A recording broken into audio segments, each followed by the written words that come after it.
haatana dhegaystayaal ku soo dhawaada barnaamijkii galka baadhista waxaa inoo haya Haaruun Macruuf.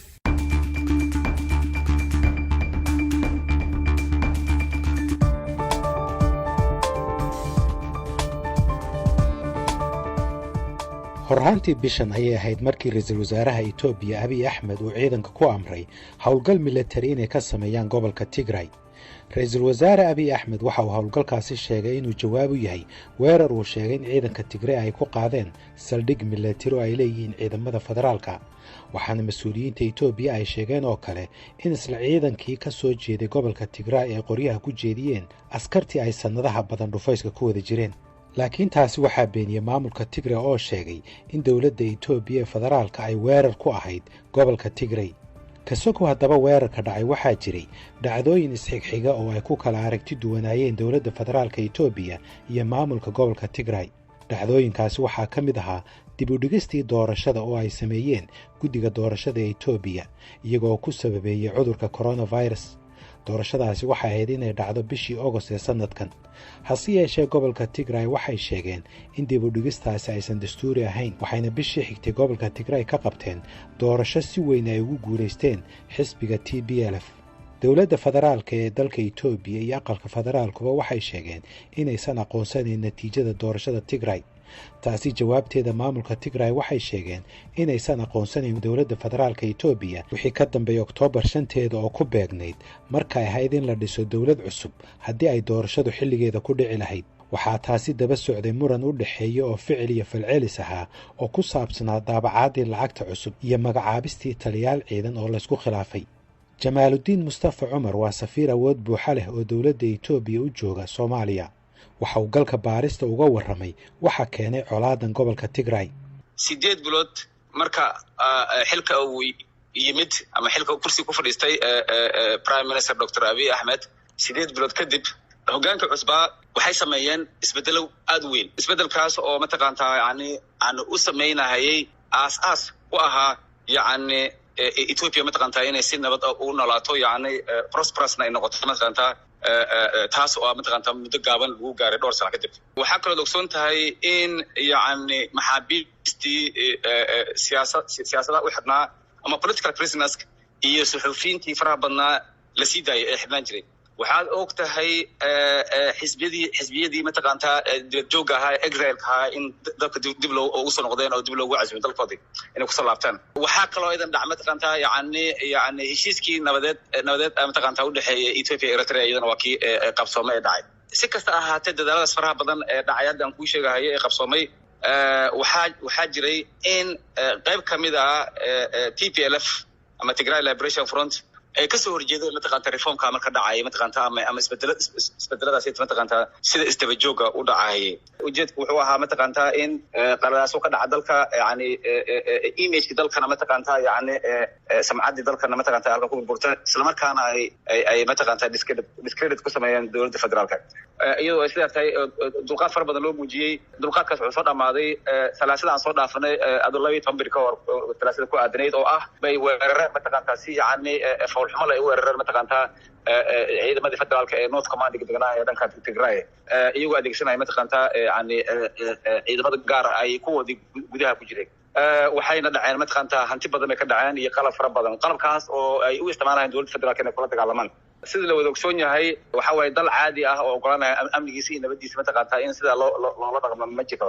duduub marka su-aashaani waxay ahayd marka taasaa base u ah dawladda Itoobiya waxay sameynaysaa wax kale ma waxa waaye hadda talaabada qaad waxa waaye sharciga iyo dastuurka sareyntiisa ayaa mataqaantaa la enforce gareynaya. mar alla marka ay dadkan waxaan geystay gacanta lagu dhigana way dhamaanaysaa maasanta. marka tallaabo military maxalka kaliya ee arrintan lagu dhamayn karo miyaa wada hadal miyaan loo baahnayn iyo wada xaajood? dawladdu waa isku dayday dulqaad badan ay ka muujisay waa isku dayday. waxaad og tahay in culimadiinka diimaha kala duwan in ay dhowr jeer loo diray. waxaad ogtahay mataqaantaa oday dhaqameedyo fara badan in loo diray. labada sano u dambeysay oo waraasi 8 jeer ayaan dadka haddaan kuu sheegayay ay isku dayeen waana maradhal waxba ka imaan weyda. laakiin mas-uuliyiinta gobolka Tigray waxay dhinacooda sheegeen in iyaga lagu soo qaaday weerarka gulufkuna uu ku socdo ilaa haatan.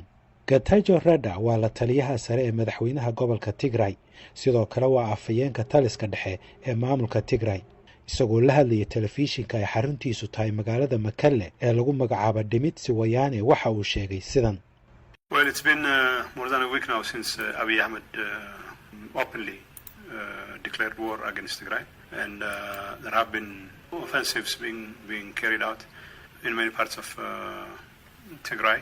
In fact, the last 3 days has seen a spike in the offensive, with Abiy calling on his friend in Asmara to lend his support, and Eritrean forces are... waxaa ka soo wareegtay toddobaad in ka badan intii Abiy Ahmed uu iclaamiyey dagaalka ka dhanka ah Tigray. guluf ayaa ka socday meelo badan oo ka tirsan Tigray 3 maalmood ee u dambeysay. dagaalku waa uu sii xoogaystay iyadoo Abiy Ahmed uu wacay saaxiibkiis Asmara inuu gacan siiyo. haatan ciidamada Eritrea si furan ayay ugu jiraan ololaha ka dhanka ah Tigray. hase yeeshee eedda Getachew Reda waxa beeniyey dowladda Eritrea oo sheegtay in dagaalku uu yahay khilaaf gudaha ah oo u dhaxeeya Ethiopia, waxayna Eritrea sheegtay inaysan wax luga ku lahayn. afayeenka maamulka TPLF Getachew Reda waxa uu sheegay inay iska difaacayaan weerarka lagu soo qaaday. We've already declared, made clear our position that Tigray Defense Forces will not sit idly by when Tigrayans are being targeted as a people, and every effort is being made to arm twist us into submission. waxa uu yiri waxaan durbe iclaaminay cadaynayna mowqifkayaga in ciidamada Tigray aysan meel iska fariisanayn iyadoo dadka Tigray la bartilmaameedsanayo. dadaal kastana waa la sameeyay si naloo caburiyo. qalab kasta oo military oo ay ku jiraan diyaarado waa naloo adeegsaday, kuwaas oo dhibaato u geystay tasiilaadkii rayidka. waxa uu sheegay Getachew Reda in tallaabo ay taas kaga jawaabayaan ay ku qaadeen garoomada diyaaradaha ee Gondar iyo Bahardar, khasaarana ay gaarsiiyeen. waxa uu sheegay in goobahaas ay ahaayeen kuwa loo adeegsaday weerarka lagu soo qaaday Tigray sidoo hadalka u dhigay. It's our understanding that we have caused significant damage to the military assets at the Bahardar and Gondar airport, and as I have said earlier, we'll continue to target facilities that are being used to target Tigray and Tigray interests in other parts of the country. dhinaca kalena waxaa soo baxaya cabsi laga qabo in dagaalka Ethiopia uu kala daadiyo waddankaasi oo ah waddanka labaad ee ugu dadka badan qaaradda Afrika.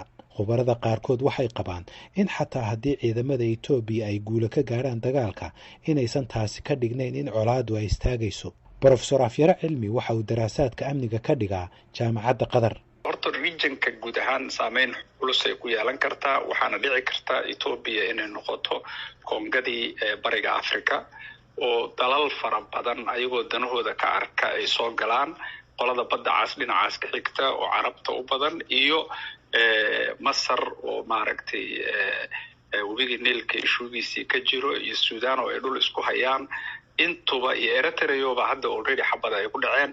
waxaad arki kartaa marka in conflictigu durba ay internationalized noqonayso oo maaragtay ay actaro fara badan soo galeen. marka horta dhinacaas waa ka dhinacaas.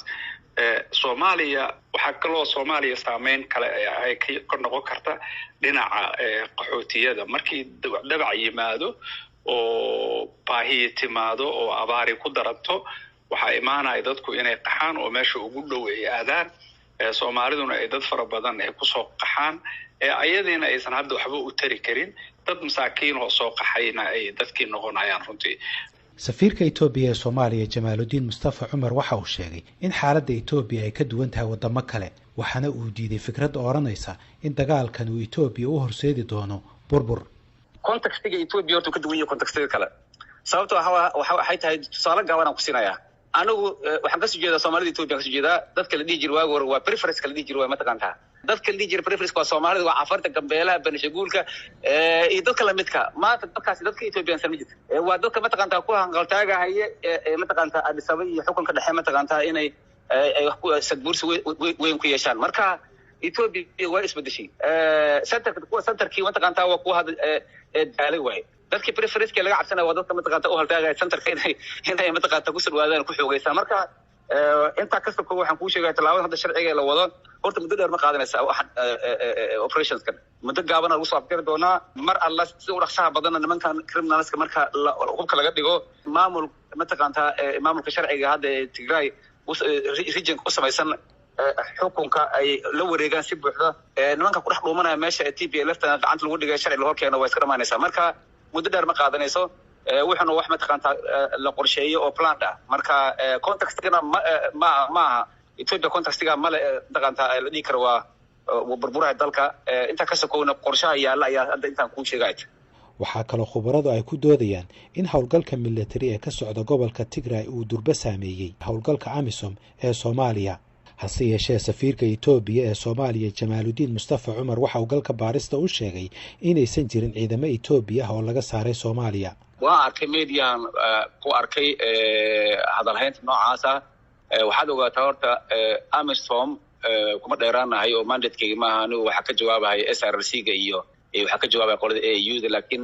waxaan kaaga jawaabahay inaan AMISOM kaaga jawaabaya oo bilateral ku joogo marka waxay ogtahay bilateralka waxa loogu talagalay support waxay u yihiin ciidamada AMISOM iyo Ethiopia support u yihiin inta badan waxay u badan yihiin mataqaantaa Gedo Bay Bakool dila ku roon yahay Iran qaybtan hadda Kismaayo joogto inta badan waxay AMISOM u badan yihiin laakiin qaybna AMISOM waa leeyihiin marka aadna u badan yihiin marka loo fiiriyo AMISOM kale qayb yar oo anagu kama qaadato logisticska xagga saadka onsos nama siiso UN kana ma siiso hadda kuwa jooga mataqaantaa Gedo joogo doolo ay taana ka soo qaataan dhaqaaqooda marka ma istaagaan saddexdii bilood bootan way baxaan waa soo qaataan qaabkaas way naan AMISOM ka baxay dalkaan anigu ma jirto laakiin garamaay warkaas malaha ciidamo socdo oo ciidamada mataqaantaa diyaarada bixirka loogu keeno ma saadkooda ma waxa way ground iyo ku socdaan oo caadi oo they go out on and off marka ciidan aan ognahay oo laga saaray oo Ethiopia ku laabtay ma jirto la taliyaha madaxweynaha gobolka Tigray ahna afayeenka taliska dhexe ee Tigray Getachew Reda waxaa kale oo telefishinka Dhimitsi Wayana u sheegay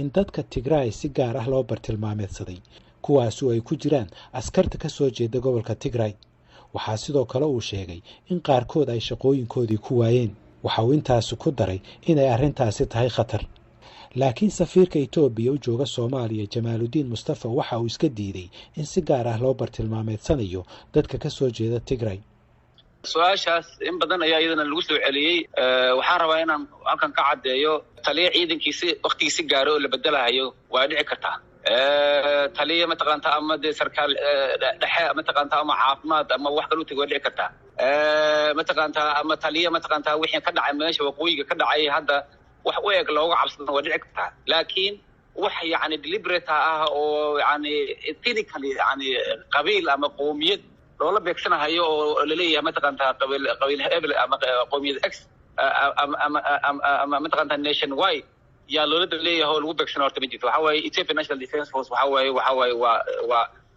waaye pride of the country dalka يعني Ethiopia wuxuu ku faanaytaa marka uma maleynahay wax saa u balaaran oo plan ah oo balaaran oo Tigray loola beegsanayo oo from A to Z inuu jiro uma maleynahay laakiin waxaan anigu aan qirahayaa ciidanka in isbedelkiisu mar walba uu kala istaagin kuwa caafimaad ku baxaya aysan kala istaagin hal mataqaantaa oo adiga discipline ama id kale loo bedelahayay ay jiraan hal oo mataqaantaa iyaduna mataqaantaa amniga ciidanka looga cabsadana oo hadii jiraan iyaduna mataqaantaa qaabka lagu bedeli karo laakiin wax oo mataqaantaa laakiin oo ah yani wholesale ah oo dad gaar ah loola beegsanayo inay jiraan malinaya dowladda federaalka Itoobiya waxay sheegtay in howlgalkan uu ahaan doono mid kooban oo ka dhan ah xubno kooban oo ka tirsan ururka TPLF dhinaca kalena TPLF waxay sheegtay inuu howlgalkan yahay dagaal ka dhan ah ururka TPLF